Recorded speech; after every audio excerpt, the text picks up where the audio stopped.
guest is a woman who has gone through a total body transformation. She was first introduced to us on TLC's My 600-Pound Life. Let's take a look. This is Marla's last chance. If she doesn't stand up now, she'll be in this bed until she dies. Marla, you can do it. You want to count from 3? 1, 2, 3. There we go. All right. Keep pushing your weight down. Okay. I didn't think I could get up. Good God from Zion. We can't wait to show you how she looks now. Please welcome Miss Marla McCants. Yay! Yes, we can call you Miss Marla McCants because you did that. Yes! Miss Marla, you look amazing. 560 pounds in 2 years. My goodness. When did you know it was time to get the help that you needed? Oh, one day I got up to use the bathroom. Couldn't put any pressure on my feet. I couldn't walk. Wow. And I had seen a TV show where it was a woman or a man that was trapped inside a house, and I didn't want to be like that. Yeah. Yeah. So it was time. You were like, this is the day that I changed my life. Well, Marla, you actually went from it being a struggle to just get up with help. We saw that in the clip, just to stand up briefly on a walker, to losing all of this weight. Girl, you look amazing. You really, really do. Thank you. Thinking about the weight gain, was there any one person or thing that you said that you attribute the weight gain to?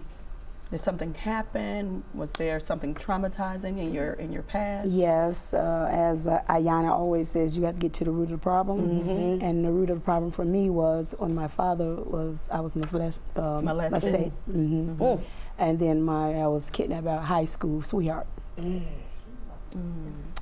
Yeah.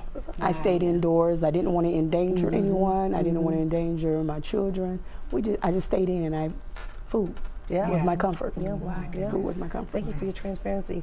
And you decided to have a surgical procedure in order to jumpstart your weight loss. Can you tell us about the process that you went through for that? Wow. Well, after listening to my caretaker, after getting that in my head that I needed one, because I was self-sufficient, I wanted to do everything myself, but I was trapped in a bed.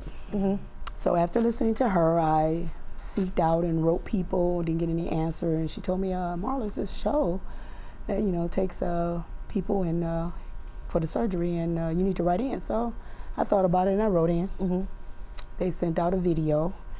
I videoed myself, and I got picked. Wow. I got picked. Wow. Yes. Marla, can you take us through your daily program mentally and physically? And now, I mean what you do now after you have lost the weight, because emotionally and mentally you got there. That's how you got there, emotionally and mentally, because you stayed in and you ate as food as comfort. So now that that's over and that's gone, and you have this amazing body now, and you're in a better place, how do you maintain the positive mindset to continue to thrive without slipping back into that mindset? Well, I first want to get out there that food is an addiction. We don't look at it as, it's not. It is an addiction. I'm going to always have that mindset. It's something that you struggle with. Yes, I struggle with. But what is it like to be able to say, I win over food every day? Because you're winning. You are winning right now. I never want to go back to that place. Yes. I never want to go back to the place.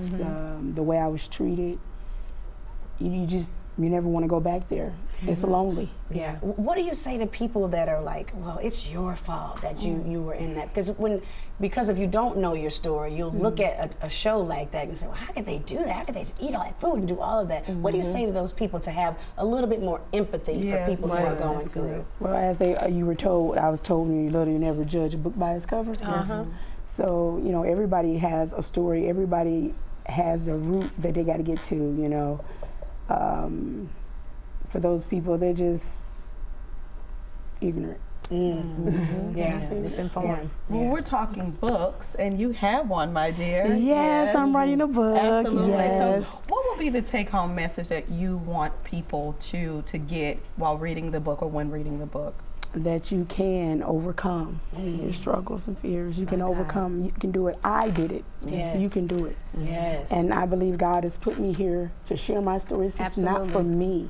It's for everybody else that's out there struggling. Absolutely. Yeah. And that's what I want to do. Yeah, and speaking of sharing your stories, talk to us about Lending Our Shared Stories. What is that you're creating? Yes, it's this wonderful organization that I joined, Lost, yes, and it deals with anyone or anybody that lost anything, be it pet, spouse, mother, brother, sister, cousin, anybody that's lost anything, just to let you know that you're not alone. Yeah.